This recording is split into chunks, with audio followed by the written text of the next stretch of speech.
Bạn chụp xu của mai bóng ôn bạn đi chỉ tình môn rồi bỏ quạt tuประสาท 5 để thật nơi sập quân xoay bà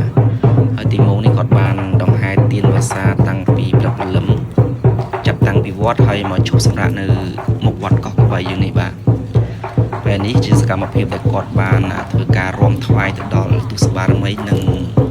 lúc ta còn là hồng cung bà để thật nơi một quạt làm vậy bận to đầm ná đồng hai tiền và xa chập đi có bấy rồi cắt phải thay dương ní rồi từ đó vọt bên bà hỏi bà từ đó với phải chỉ lưng nghe cái bà lưng cái chật chụp đèn bồn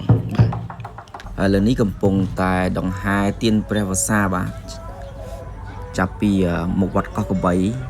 ប្រហែលជាម៉ោង 2 កន្លះហើយបាទហើយចេញពីមុខវត្តកោះកបីឥឡូវចូលមកគុំកោះកបីតាមផ្លូវបេតុងបាទ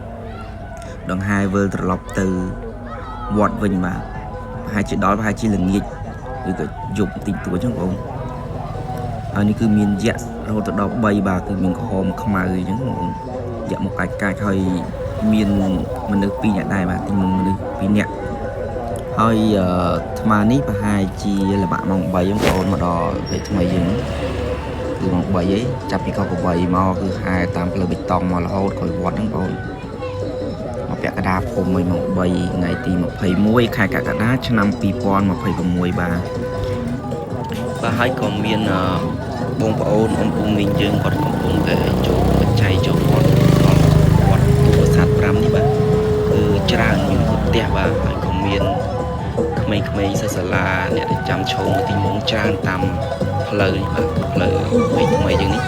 ពេញថ្មីក៏បីនេះដឹងហើយតាមផ្លូវគឺចាំឈរមួយច្រើនបាទនេះគឺតាមផ្លូវបេតុងបាទផ្លូវក្រោយ